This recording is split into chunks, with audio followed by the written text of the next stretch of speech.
The Australian newspaper's Washington correspondent, Adam Creighton. Adam, happy 4th. And first of all, got to start with this here. You're our man in the ground in Washington.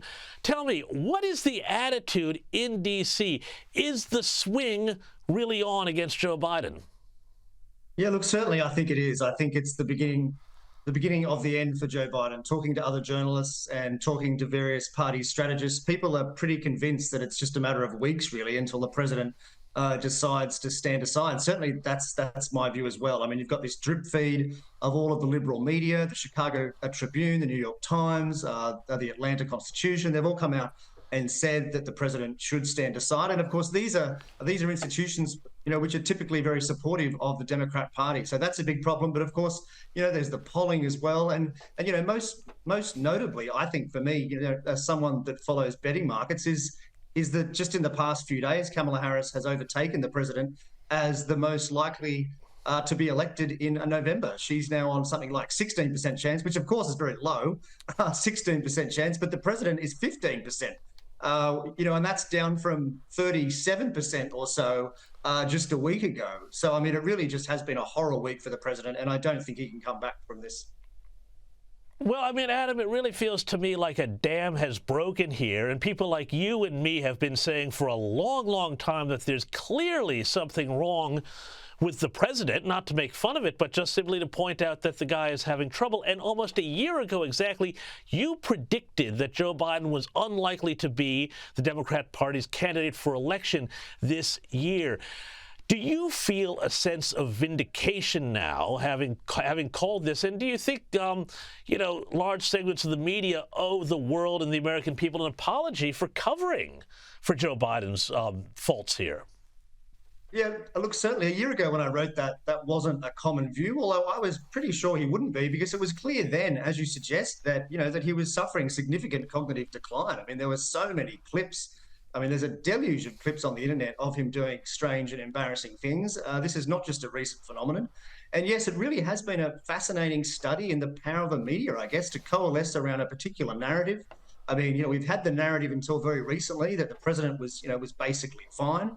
But then, of course, that flicked, and there's been all this confected shock at his performance. But I mean, his performance has been very evident for a long time. I mean, the shock is that they actually let him do the debate in the first place. That column I wrote, I said that there would be no way that they would allow a debate for that reason. But of course they did. And the scenario that I painted in that column was that he would actually have a moment in the debate where he basically lost a huge amount of support just in a matter of minutes. And that is exactly what happened. Yeah, I think that minute was the 7-minute mark, I think it was, when he said that we beat Medicaid, which, was the great fight of all of our times. But, I mean, this gaslighting and the lies and the conspiracy of silence, let's also talk about the White House's role in this, because apparently Biden told worried governors that he had some sort of medical checkup. But then Karine Jean-Pierre, she's saying something else. Have a listen to this. Did not get checked out by the doctor. It's a cold, guys. It's a cold. And I know that it affects everybody differently. We have all had colds. And so, no, he was not checked by the doctor. So what does it mean here that they can't even get their stories straight about whether or not, he's had this checkup or not, whether he's been medically checked for other things too, potential dementia or other sorts of issues? Yeah, look, it's been an extremely incompetent response. And I think the incompetence started really from the president's so-called press conference, where he criticized the Supreme Court earlier in the week for their decision. And it wasn't what he said at the press conference so much. It's the fact that he didn't take any questions at the end of it, not one. And of course, questions were being yelled out at the end. Are you going to stand aside? Are you going to run? But of course, he did his usual thing. He just turned around and walked out. I mean, that is a shocking look. And I can't believe his advisors thought that was sensible. I mean, for me, that basically suggested that in his own mind, he wasn't sure if he was going to stay on.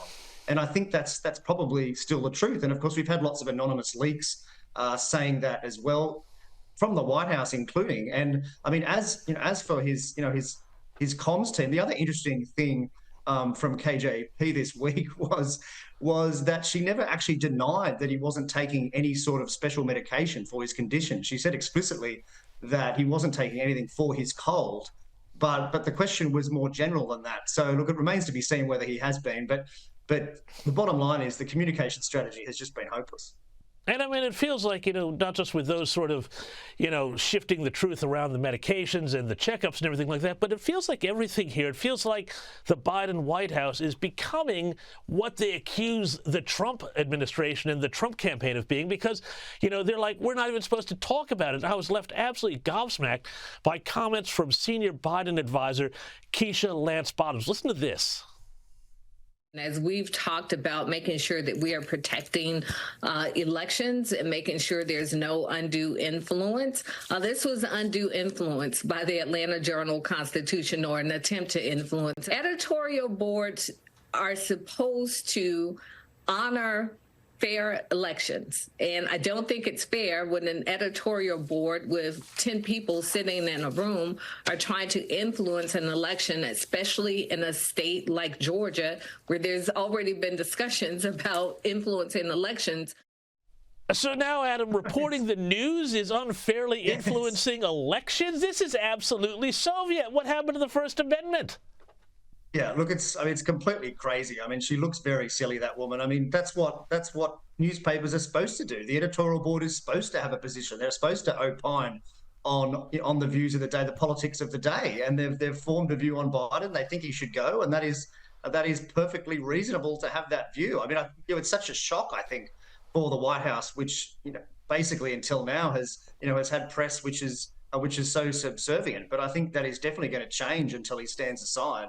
But as I said earlier, there's just so many of the major mainstream titles have now decided that he has to go, and the reporting that they publish will basically follow that slant in coming weeks. The New York Times down, so it's going to be very hard for the president. Well, every day there seems to be another drop from another major publication. We just had The Economist magazine just a little while ago. Adam Creighton, thank you so much for your time.